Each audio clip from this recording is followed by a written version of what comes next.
जीवन की खोज। इसमें जीवन की खोज में ओशो कहते हैं, ओशो का प्रवचन कहते हैं, बीते 2 दिनों में हमने सत्य की तलाश की, 2 सीढ़ियों की बात की है। एक तो जीवन की प्यास चाहिए, उसके बिना कुछ भी संभव नहीं होगा। और बहुत कम लोगों के जीवन में प्यास है। प्यास उनके ही जीवन में संभव होगी, परमात्मा की या सत्य की, जो इस जीवन को व्यर्थ जानने में समर्थ हो गए हों। जीवन इस जीवन की सार्थकता प्रतीत होती है। जब तक सार्थकता प्रतीत होगी तब तक वे प्रभु के जीवन के लिए ललायित नहीं हो सकते हैं। इसीलिए मैंने कहा है कि इस जीवन की वास्तविकता को जाने बिना कोई मनुष्य परमात्मा की आकांक्षा से नहीं भरेगा। और जो इस जीवन की वास्तविकता को जानेगा वो समझ सकेगा कि जीवन नहीं है बल्कि मृत्यु का ही एक लंबा क्रम है। हम रोज रोज मरते ही जाते हैं, हम जीते नहीं हैं, ये मैंने कहा है। दूसरी सीढ़ी में हमने विचार किया कि यदि प्यास हो तो क्या अकेली प्यास मनुष्य को ईश्वर तक ले जा सकेगी? निश्चित ही प्यास हो सकती है और मार्ग गलत हो सकता है। इस स्थिति में प्यास तो होगी लेकिन मार्ग गलत होगा तो जीवन और असंतोष और असंताप से और भी दुख और भी पीड़ा से ये जीवन भर जाएगा। साधक अगर गलत दिशा में चला जाए तो सामान्य जन से भी ज़्यादा पीड़ित हो जाएगा। हमने दूसरे मार्ग के संबंध में विचार किया। मार्ग के बाबत मैंने कहा है कि विश्वास भी मार्ग नहीं है, क्योंकि विश्वास भी अंधा होता है और अविश्वास भी मार्ग नहीं है, क्योंकि अविश्वास भी अंधा होता है। नास्तिक और आस्तिक दोनों ही अंधे होते हैं और जिसके पास आंख होती है वो न तो आस्तिक रह जाता है और न ही नास्तिक रह जाता है। और जो व्यक्ति समस्त पूर्व धारणाओं से आस्तिक होने की, नास्तिक होने की, हिंदू होने की, मुसलमान होने की, ये होने की, वो होने की, समस्त वादों से, समस्त सिद्धांतों से, शास्त्रों से मुक्त हो जाता है, वही मनुष्य, उसी मनुष्य का चिंतन स्वतंत्र होकर के परमात्मा के मार्ग पर अग्रसर हो सकता है। जो किसी विचार से बंधा है, जो किसी धारणा के चौखट में कैद है, जिसका चित्त कारागृह में है, वो मनुष्य भी परमात्मा तक नहीं पहुंच सकता है। परमात्मा तक पहुंचने में केवल वही सुपत्र बन सकेगा जो परमात्मा की भांति स्वतंत्र और सरल हो जाए। जिनके चित्त स्वतंत्रता को उपलब्ध होंगे वे ही केवल सत्य को पा सकते हैं। हमने विचार किया और आज तीसरी सीढ़ी पर द्वार के संबंध में विचार करना चाहते हैं। परमात्मा जीवन का द्वार क्या है? किस द्वार से प्रवेश होगा? मार्ग भी ठीक हो, लेकिन अगर द्वार बंद रह जाए तो प्रवेश संभव हो जाता है, प्रवेश असंभव हो जाता है। प्यास हो, मार्ग भी हो, लेकिन द्वार बंद हो तो भी प्रवेश नहीं होता है। इसलिए द्वार पर विचार करेंगे। क्या द्वार होगा? निश्चित ही जिस द्वार से हमें परमात्मा से दूर हुए हैं उसी द्वार से हम परमात्मा में प्रवेश भी करेंगे। जो दरवाज़ा आपको भीतर लाया है इस भवन के, वही दरवाज़ा इस भवन के आपको बाहर ले जाएगा। द्वार हमेशा बाहर और भीतर जाने का एक ही होता है, केवल हमारी दिशा बदल जाती है, हमारी उन्मुखता बदल जाती है। जब हम बाहर जाते हैं तब और जब हम भीतर आते हैं तब दोनों ही स्थिति में द्वार वही होता है, केवल हमारे चलने की दिशा बदल जाती है। कौन सी चीज़ हमें परमात्मा के बाहर ले जाए, उस पर अगर विचार करेंगे तो वही चीज़ हमें परमात्मा के भीतर भी ले जा सकेगी। सुना होगा आपने, बहुत पुरानी बाइबल की एक कथा है। आदम और ईवा स्वर्ग के राज्य से बहिष्कृत कर दिए गए एक छोटे से कसूर पर, और वो कसूर बहुत ही विचारणीय है। वे इस कसूर पर स्वर्ग के राज्य से बाहर कर दिए गए कि उन्होंने ज्ञान के वृक्ष के फल को खा लिया। वो जो ट्री ऑफ नॉलेज थी, आदम के बगीचे में एक वृक्ष था जिसका नाम था ज्ञान का वृक्ष।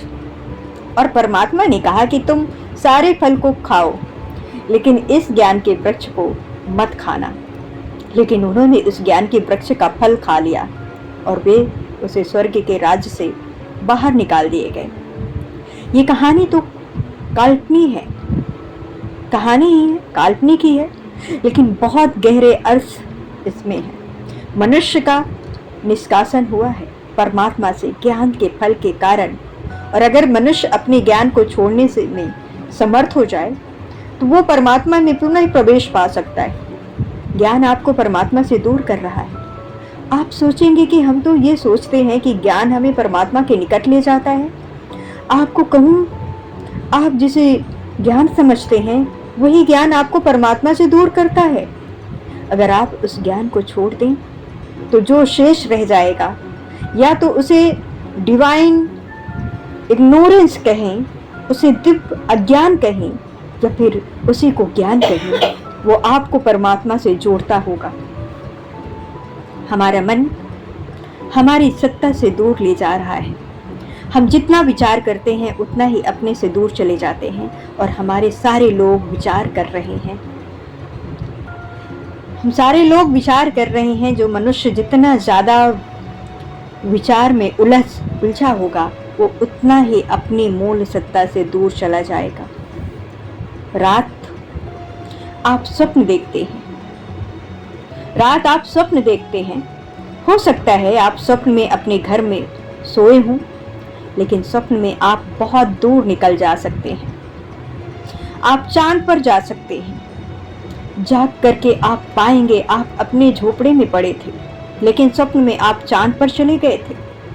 तो आपके घर और चांद के बीच की जो दूरी थी वो आपके स्वप्न ने पैदा की थी। आपका स्वप्न आपको दूर ले गया था। इसी भांति हमारे विचार जहां हम हैं वहां से हमें दूर ले जा रहे हैं, और जो मनुष्य विचार में जितना दूर चला जाता है उतना ही अपने बीच और परमात्मा के बीच फासला कर लेता है। अगर हमारे सारे विचार शून्य हो जाएं, सारे विचार विलीन हो जाएं, तो हम वहां होंगे जहां परमात्मा है। इसीलिए परमात्मा की प्रार्थना में या परमात्मा के ध्यान में और कुछ भी करने की बात नहीं है। कोई मनुष्य अगर सारे विचार छोड़ने में समर्थ हो जाए तो वो प्रभु में प्रवेश पा जाएगा। विचार के द्वार से हम परमात्मा से बाहर हुए हैं। विचार के द्वार से हम वापस लौट करके हम परमात्मा में प्रविष्ट हो सकते हैं। मैंने सुना है, एक कहानी मैंने सुनी है, एक आदमी को ये ख्याल आया कि मैं दुनिया का अंत खोजने जाऊं। उसने सोचा कहीं ना कहीं दुनिया का अंत जरूर होता होगा, कहीं ना कहीं दुनिया जरूर समाप्त होगी। वो आदमी खोजने निकल गया। उसने विचार कर लिया कि मैं दुनिया को खोजूंगा, और वो निकल पड़ा। बहुत वर्षों की यात्रा की। उसके मित्रों ने उसके परिजनों ने उसे बहुत रोका, समझाया, इस यात्रा पर मत जाओ, पता नहीं दुनिया कहाँ समाप्त होती है या नहीं होती है। लेकिन उस आदमी ने कहा, जब दुनिया है तो कहीं ज़रूर शुरू होगी और कहीं ज़रूर समाप्त होगी। और इस जिद पर, इस तर्क पर दुनिया के अंत की खोज पर निकल चला। उसने बहुत यात्राएं की। वो युवा निकला था और बूढ़ा हो गया, थक गया। उसके पैर, उसका मन भी घबराने लगा कि पता नहीं दुनिया का अंत कहाँ आएगा, पहले मेरा अंत आ जाए, कौन जाने। लेकिन अंततः बहुत थका हुआ, बहुत यात्राएं करने के बाद वो एक जगह पहुंचा जहां एक तख्ती पर लिखा हुआ था, हियर एंड्स द वर्ल्ड। वहां लिखा था कि यहाँ दुनिया समाप्त हो जाती है। वहां तो कोई भी नहीं था। वहां तो एक गहरा सन्नाटा था, सिर्फ एक छोटा सा मंदिर था और वहां तख्ती लगी हुई थी। वो तख्ती से आगे बढ़ा और थोड़ी ही दूर जाकर के उसने पाया कि दुनिया वहां समाप्त हो गई है। वहां सीमा रेखा आ गई है और उस तरफ तो केओस है, उस तरफ तो कुछ भी नहीं है, अराजकता है। वहां तो निराकार अंधकार शून्य फैला हुआ है। उसने झांक करके देखा, उसके प्राण कांप गए। अगर आपने किसी पहाड़ से झांक करके देखा तो आपके प्राण कांप जाते हैं। उसने तो वहां से खड़े होकर के देखा जहां दुनिया समाप्त हो जाती थी। वहां अनंत खड्डा था, और नीचे कोई ताल नहीं था। वहाँ ऊपर भी अनंत था और वहाँ भी कोई ताल नहीं था। वहाँ आगे भी शून्य था और कोई ताल नहीं था। उसने झांक करके देखा, उसके प्राण कांप गए। वो वापस भागा हुआ आया और मंदिर के द्वार पर आकर के गिर पड़ा। पुजारी ने उसे उठाया और उस पुजारी ने पूछा कि क्या हुआ। उसने कहा, मैं दुनिया के अंत पर पहुंच गया था, मेरे प्राण कांप रहे हैं, मैं बहुत घबरा रहा हूं। उस पुजारी ने कहा, अगर तुम उस जगह जहां सब समाप्त हो जाता था कूद जाते तो तुम्हें वो मिल जाता जहां सब कुछ शुरू होता है। अगर तुम उस अनंत गड्ढे में कूद जाते जहां दुनिया समाप्त हो जाती है तो तुम्हें परमात्मा मिल जाता। जहां दुनिया समाप्त होती है वहीं परमात्मा का प्रारंभ है।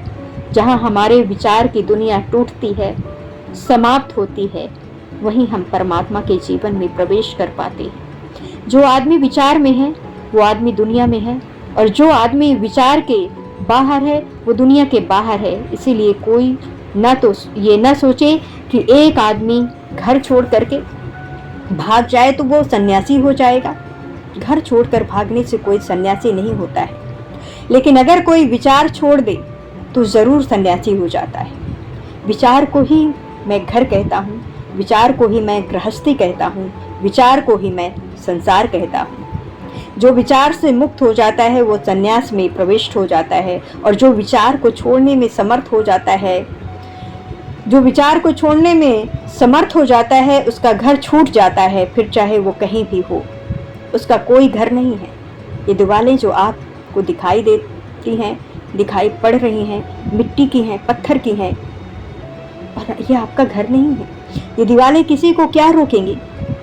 आपके घर, आपका घर है आपके विचार, और विचारों की दीवारें वे आपको रोके हुए हैं। तो मैं आपको कहना चाहूँगा आज की इस चर्चा में कि विचार से मुक्त हो जाना द्वार है। बहुत अच्छी बात कही ओशो ने। आगे कहते हैं, और फिर विचार हमारे बहुत हैं, जन्म जन्मों से परमात्मा, विचार हमारे बहुत हैं, जन्मों जन्मों से, परंपराओं से, सदियों से ये विचार पोषण हुआ है। हमने विचार सीखे हैं, हमने विचार इकट्ठे किए हैं, विचार की परत परत हमारे मन पर इकट्ठा हो गई हैं, बहुत धूल इकट्ठी हो गई है, इसकी बहुत दीवारें बन गई हैं। अगर हम अपने भीतर जाएंगे तो सिवाय विचार के हमें कुछ भी नहीं मिलेगा। आपने सुना होगा, लोग कहते हैं कि पुराने ग्रंथ कहते हैं, पुराने ऋषि कहते हैं, अपने भीतर जाओ तो वहाँ आत्मा के दर्शन होंगे। कभी आपने भीतर गए? कभी आप अपने भीतर गए? अगर आप अपने भीतर जाएंगे तो वहाँ विचारों के दर्शन होंगे, आत्मा का कोई दर्शन नहीं होगा। जब भी आप भीतर जाएंगे आपको विचारों के दर्शन होंगे, आत्मा का कोई दर्शन आपको नहीं हो सकेगा। ये विचारों की ही एक परतें इतनी ज़्यादा हैं कि विचारों की लहरें ही इतनी ज़्यादा हैं कि जब तक इनको प्रवेश करके भीतर न जाएं तब तक आत्मा का दर्शन नहीं हो सकता है। आप करीब करीब थोड़ा बहुत घूम करके वापस लौट आएंगे, विचारों को अनुभव करके वापस लौट आएंगे। जैसे समुद्र पर बहुत लहरें हों, बहुत तूफान आया हो और कोई आदमी आ जाए और उन लहरों को ही समुद्र मान करके वो वापस लौट जाए, वैसे ही गलती आपकी हो जाएगी। समुद्र लहरों में नहीं है, यद्यपि लहरें ज़रूर समुद्र में होती हैं, लहरें ज़रूर समुद्र में होती हैं, लेकिन समुद्र लहरों में नहीं है। समुद्र बहुत ज़्यादा है, समुद्र बिना लहरों के भी हो सकता है, समुद्र बिना लहरों के भी हो सकता है, लेकिन लहरें बिना समुद्र के नहीं हो सकती हैं। बिना विचार के आपकी आत्मा हो ही नहीं सकती है, लेकिन आपके विचार बिना आत्मा के नहीं हो सकते। पर वो विचारों से है, विचारों से ही हम लौट करके आ जाते हैं। डेविड ह्यूम हुआ, वहाँ एक अंग्रेज विचारक हुआ, उसने लिखा कि मैंने सुना है कि नो दाई सेल्फ, मैंने सुना कि अपने को जानो, मैंने सुना कि अपने भीतर जाओ। तो मैं बहुत बार अपने भीतर गया हूँ, लेकिन सब बकवास है। वहाँ कोई आत्मा नहीं मिलती है, वहाँ तो सिर्फ विचार ही विचार मिलते हैं। कभी इस विचार से टकरा जाता हूँ, कभी उस विचार से, कभी इस स्मृति से, कभी उस कल्पना से, कभी ये वासना, कभी वो विकार, इन्हीं से टकरा करके वापस लौट आता हूँ। इन्हीं की भीड़ में मैं भीतर, वहाँ कोई आत्मा नहीं है। उसने ठीक ही लिखा, उसने ईमानदारी की बात लिखी। यही है, जहाँ तक आप भीतर जाएंगे इसी को पाएंगे, लेकिन इसके भीतर भी जाना संभव हो सकता है। और अगर हूँ मुझे मिला होता तो उससे मैं ये कहता कि उससे मैं ये कहता कि ये तो तुम बिल्कुल ही ठीक कहते हो कि कभी विचार से टकरा जाता हूँ, कभी वासना से, कभी कल्पना से, लेकिन कौन टकरा जाता है? जो टकरा जाता है वो विचार नहीं हो सकता है। कौन भीतर जाता है? जो बोध भीतर जाता है और देखता है कि ये विचार है, वो बोध क्या है? वो बोध विचार नहीं है। हूम विचार नहीं है। हूम तो देखने वाला है, जो अनुभव कर रहा है कि विचार मिल गए, कल्पनाएं मिल गई, स्मृतियां मिल गई, जिसके सामने वे विचार घूम रहे हैं, विचारों की फिल्म चल रही है। वो कौन है?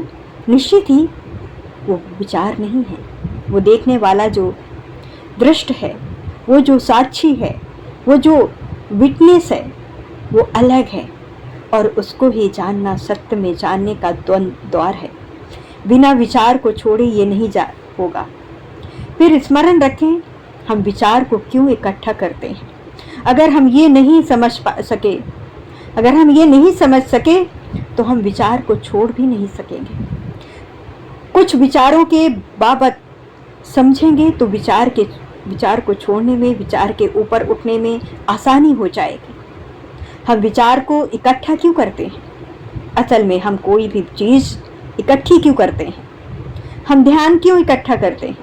शायद कभी ये भी नहीं सोचा होगा कि हम धन क्यों इकट्ठा करते हैं। इकट्ठा करते हैं, ज़रूरत है, एक सीमा पर ज़रूरत भी पूरी हो जाती है, फिर भी हम धन को इकट्ठा करते रहते हैं। मैंने सुना है कितने दूर तक आपकी ज़रूरत होगी A2 करने की। अमीर की करोड़पति मरा तो कोई 4 अरब की संपत्ति अपने पीछे छोड़कर मरा, लेकिन अभी भी कमा रहा है। वो अभी भी कमा रहा था, अभी भी इकट्ठा कर रहा था। 4 अरब रुपए की किसी को भी कोई ज़रूरत नहीं हो सकती। ज़रूरत तो खत्म हो गई, लेकिन फिर भी रुपए इकट्ठे करने में वो पागल था। उसे पागलपन सवार था। ये पागलपन सवार है। आपकी ज़रूरत पूरी हो जाती है, फिर भी आप इकट्ठा करते हैं, क्योंकि इकट्ठा करने से आपको अपने होने पर विश्वास हो जाता है। आपको लगता है मैं कुछ हूँ। आपको विश्वास हो जाता है कि मेरी भी कोई सत्ता है। आपको अनुभव होने लगता है कि मैं सुरक्षित हूँ, मेरी सिक्योरिटी है। जितना ज़्यादा संग्रह आपके पास होता है, आपको लगता है मैं कुछ हूँ, मैं नकारा नहीं हूँ। आपको लगता है मैं मृत्यु के मुकाबले खड़ा हो सकूँगा। आपको लगता है मुझे मिटाया नहीं जा सकता, मेरे पास ताकत है। संग्रह शक्ति को इकट्ठा होने का भ्रम दे देता है। इसलिए जितने शक्तिहीन लोग होते हैं, वे ज़रूर किसी न किसी तरह के संग्रह में पड़ जाते हैं। जितने दरिद्र आदमी होता है, उतना ही ज़्यादा धन को इकट्ठा करने में लग जाता है, क्योंकि दरिद्रता को छिपाने का और कोई रास्ता नहीं है। दरिद्रता को छिपा लेने का और कोई रास्ता नहीं है, सिवाय इसके कि धन का संग्रह इकट्ठा हो जाए। तो हम भूल जाएंगे कि हम दरिद्र हैं, लेकिन दरिद्रता मिटेगी नहीं। धन दरिद्रता को कभी नहीं मिटाया है, ना कभी मिटा सकता है। जितना ही धन इकट्ठा हो, आप अगर दरिद्र हैं तो दरिद्र ही रहेंगे, और बिल्कुल ही आपके पास धन ना हो, अगर आप भीतर समुद्र है तो आप समुद्र रहेंगे। इसीलिए दुनिया में ये अद्भुत घटनाएं घटी हैं, और बादशाह वहाँ दरिद्र देखे गए हैं, और यहाँ दरिद्र भी बादशाह देखे गए हैं। एक फकीर एक गांव में एक रास्ते पर खड़ा था और उसने कहा कि मेरे पास कुछ पैसे हैं और मैं ये पैसे इस नगर के सबसे गरीब आदमी को देना चाहता हूँ। तो गांव के सारे लोग इकट्ठे हो गए जो बहुत गरीब थे। उन्होंने आकर के कहा कि हमें दे दो। गरीबों ने दावा किया कि हम सबके से ज़्यादा गरीब हैं, हमें मिल जाए।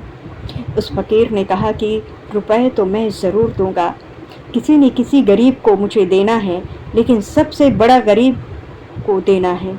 तो अभी जब सबसे बड़ा गरीब आ जाएगा तो मैं दे दूंगा। तो भिखमंगे से भिखमंगे लोग आए। गांव में एक अंधा लंगड़ा अफाहिज, वो भी भीख मांगा था, जिसके पास कुछ नहीं था, जिसके कपड़े भी नहीं थे, जो बिल्कुल नंगा पड़ा रहता था, वो भी घसीटता हुआ आया और उसने कहा कि मुझे दे दो, अब मुझसे ज़्यादा दरिद्र आदमी और कहाँ मिलेगा। उस फकीर ने कहा ठहर जाओ दरिद्रों, ठहर जाओ, सबसे बड़ा दरिद्र आ जाए तो मैं उसे दूंगा। अब तो गांव में उससे बड़ा दरिद्र कोई नहीं था। लेकिन तभी राजा की सवारी निकली और उस फकीर ने अपने पैर से उस राजा की सवारी के ऊपर फेंक दिए। फकीर ने अपने पैसे उस राजा की सवारी के ऊपर फेंक दिए। उस राजा ने कहा ये क्या है, रुपए क्यों मेरे पास फेंके। और वे भीख मंगे चिल्लाने लगे कि तुमने तो वादा किया था कि हम सबसे गरीब आदमी को देंगे और तुमने राजा को रुपए दे दिए हैं। इस फकीर ने कहा इससे ज़्यादा दरिद्र, इससे ज़्यादा गरीब, इससे ज़्यादा निर्धन इस गांव में और कोई भी नहीं है। क्यों? क्योंकि इसे कितना भी मिल जाए इसकी दरिद्रता पूरी नहीं होती है। ये अभी भी और चाहता है, इसे अभी भी और चाहिए। जो आदमी जितना ज़्यादा मांग रहा है वो उतना ज़्यादा दरिद्र है, वो उतना ज़्यादा भीतर भूखा है, उतनी ज़्यादा उसके भीतर उसके अभिशाप है। संग्रह को इकट्ठा करने की इच्छा और वासना है, उतनी महत्वाकांक्षाएं हैं। तो जो बहुत दरिद्र होता है वो बहुत धनिक होने की कोशिश में लग जाता है, ताकि जब धन उसके पास हो जाएगा तो वो अपनी आंखों में ये विश्वास कर ले कि मैं दरिद्र नहीं हूँ। और इसी भांति जो बहुत अज्ञानी होता है वो विचारों को इकट्ठा करने में लग जाता है, ताकि विचारों के संग्रह से ज्ञान का भ्रम पैदा हो जाए, ताकि बहुत विचार उसके पास हो, बहुत से शास्त्र उसे याद हो जाएं, बहुत से पाठ उसे कंठस्थ हो जाएं, तो उसे ये भ्रम पैदा हो जाएगा कि मैं ज्ञानी हूँ, मैं जानता हूँ। अज्ञान काटता है, ज्ञान अहंकार को चोट पहुँचाता है। ये जानना कि मैं नहीं जानता हूँ बड़ा कष्टपूर्ण है। तो फिर विचारों को इकट्ठा कर लेता है और आदमी और उन उधार विचारों को जो हमेशा दूसरों के होते हैं उनको अपना मान लेता है और कहता है ये मेरे विचार हैं। एक भी विचार आपका नहीं। विचार करेंगे तो क्या भी विचार आपका नहीं है, तो एक भी विचार आपका नहीं है, कहीं ना कहीं से उधार इकट्ठा किया गया है और उस संपत्ति को अपनी मान करके हम बड़ी मौज से ज्ञानी होने का मौज ले लेते हैं, ज्ञानी होने का दंभ ले लेते हैं। अहंकार की तृप्ति, संग्रह, सब प्रकार का संग्रह अहंकार की तृप्ति है। विचार का संग्रह भी अहंकार की तृप्ति है। इसका मतलब ये नहीं है कि जो संग्रह को छोड़ देते हैं वे कोई अहंकार के ऊपर उठ जाते होंगे, वो कोई अहंकार के ऊपर नहीं उठते हैं। अहंकार के रास्ते बड़े सूक्ष्म हैं। संग्रह भी अहंकार की ही तृप्ति है और संग्रह को छोड़ना भी अहंकार की तृप्ति है। एक आदमी के पास बहुत संग्रह है तो वो सोचता है मैं कुछ हूँ। फिर एक आदमी सारे संग्रह को छोड़ करके खड़ा हो जाता है और तब जानता है कि मैं भी कुछ हूँ, मैंने सब त्याग दिया है। त्याग की चेष्टा भी अहंकार की ही पूर्ति है, इकट्ठा करने की चेष्टा भी अहंकार की पूर्ति है। तो विचार को इकट्ठा कर लें तो भी अहंकार हो जाता है और एक आदमी ये भी कह सकता है मैं तो कुछ भी नहीं जानता हूँ, मैं तो बिल्कुल ही सरल आदमी हूँ, उसमें भी अहंकार हो सकता है। सवाल हमेशा दावे का है जहाँ दावा है वहाँ अहंकार है। सब संग्रह और सब संग्रह का त्याग अहंकार के ही तराजू पर दोनों पहलू झूलते हैं। दोनों पहलू एक दूसरे में झूलते रहते हैं। अहंकार का कांटा दोनों पलड़ों को झुकाता रहता है। तो मैं ये कहना चाहता हूँ कि जब तक आपको ये ना दिखाई पड़े कि आपने अपने अज्ञान को छिपाने के लिए आप विचारों का संग्रह कर रहे हैं, तब तक आप विचारों से मुक्त नहीं हो सकते हैं। अगर आप भीतर थोड़े देखें, आप क्या जानते हैं? आत्मा के संबंध में जानते हैं, ईश्वर के संबंध में जानते हैं? नहीं जानते, लेकिन गीता को जानते हैं, कुरान को जानते हैं, बाइबल को जानते हैं, महावीर को जानते हैं, कुंद को जानते हैं, और ना मालूम किस किस को जानते हैं। इनको जानने के कारण आपको ये भ्रम होता है कि मैं जानता हूँ। जानते हुए होंगे और आप भ्रम में ये पड़ जाते हैं कि मैं जानता हूँ। विचार की प्रतिद्वंदिता सदियों तक सुनी जाती है। महावीर 2500 वर्ष पहले बोले होंगे, जारुस्त्र बोला होगा, मुजेजिज बोले होंगे। हजारों वर्ष होते हैं, लेकिन उनकी प्रतिध्वनियाँ अब तक हमारे मनों में गूंज रही हैं, और ज्ञान की प्रतिध्वनियों को हम ज्ञान समझ लेते हैं। मैं एक पहाड़ के पास था, मेरे एक मित्र भी मेरे साथ थे। वहाँ एक इको पॉइंट था। वहाँ जाकर के आप आवाज़ करें तो पहाड़ उस आवाज़ को दोहरा देता है। मेरे मित्र ने आवाज़ की, पहाड़ ने आवाज़ दोहरा दी, लेकिन हमने तो आवाज़ की थी, पहाड़ ने कोई आवाज़ नहीं की। पहाड़ ने तो केवल इको कर दिया। पहाड़ ने केवल इको कर दिया, प्रतिध्वनि कर दी। महावीर बोलते हैं, बुद्ध बोलते हैं, हम इको कर देते हैं, हम भी उसे दोहरा देते हैं। फिर हमारे बच्चे उसे दोहरा देते हैं, फिर उनके बच्चे उसे दोहरा देते हैं। ऐसे सैकड़ों हैंड नहीं, हजारों हैंड हाथों से होकर के वो जो इको है, जो कि ध्वनि है, वो प्रतिध्वनि है, फीकी होती जाती है। उसी को हम विचार कहते हैं। विचार अनुभूति की प्रतिध्वनि है। जिनको अनुभव हुआ होगा उनसे वो फर्स्ट हैंड सीधा उठता है, और फिर हमारे मन को उसकी प्रतिध्वनि करते रहते हैं। फिर क्रमशः पीढ़ी दर पीढ़ी प्रतिध्वनियाँ होती जाती हैं। उसी प्रतिध्वनि को हम पकड़ करके हम बैठे रह जाते हैं। उसी को हम विचार कहते हैं। प्रतिध्वनि बिल्कुल फीकी है और फिजूल है, इसका कोई मूल्य नहीं है। मूल्य अनुभूति का होता है, विचार का कोई मूल्य नहीं होता। और आप स्मरण रखें कि अगर आप इस भांति विचारों को पकड़ करके आप बैठ गए हैं, तो आप छाया को पकड़े हुए हैं। एक बिल्कुल थोथी और मुद्रा चीज़ें जो कि पड़े हुए हैं, जिसका कोई मूल्य नहीं है, और हम सारे लोग विचार को पकड़ करके इकट्ठा बैठे जाते हैं। ये विचार की प्रतिध्वनि से मुक्त होना बहुत बहुत ज़रूरी है। जब तक आप प्रतिध्वनि ही करते रहेंगे, स्मरण रखें, प्रतिध्वनि सतह से होती है और अनुभूति केंद्र से आती है। अगर एक पहाड़ के पास आप चिल्लाते हैं तो पहाड़ के प्राणों तक थोड़े ही आपकी आवाज़ पहुंचती है।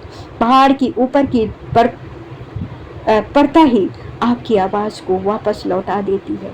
अभी भी मैं बोल रहा हूँ तो मेरी आवाज़ को कोई आपके प्राणों तक थोड़ी ही पहुँच जाएगी। आपकी परिधि, आपके बाहर की जो परत है, वही मेरी आवाज़ को वापस लौटा करके प्रतिध्वनि कर देगी। आपके प्राण अछूते रह जाएंगे। प्राण कभी विचार को नहीं छुपाते, न कभी विचार प्राण को छुपाते हैं, और इसीलिए विचार के माध्यम से कभी सत्य की कोई उपलब्धि नहीं होती है। विचार के माध्यम से सत्य की कभी कोई उपलब्धि नहीं होती है। जहाँ हो सकता है कि सत्य की उपलब्धि हो, तो बताने का कोई काम विचार कर सके। विचार अभिव्यक्ति का माध्यम हो सकता है, मीडियम ऑफ एक्सप्रेशन हो सकता है, लेकिन उपलब्धि का मार्ग नहीं है। विचार बताने का मार्ग हो सकता है, लेकिन पाने का मार्ग नहीं है। सत्य को कोई पा ले तो विचार से कह सकता है, लेकिन विचार के द्वारा कोई सत्य को जान नहीं पा सकता। लेकिन ये भूल हो जाती है कि हमको मालूम हो, कि भूल हमको भूल हो जाती है कि हम विचार के द्वारा सत्य को पा लेंगे। इसीलिए हम सारे लोग जो सत्य में उत्सुक होते हैं, वे विचार का संग्रह करने लगते हैं, और विचार का संग्रह घातक है। और जो विचार के संग्रह के भ्रम में पड़ जाएगा, वो कुछ प्रतिध्वनियों को पकड़ करके बैठा रह जाएगा और जीवन उसका व्यतीत हो जाएगा।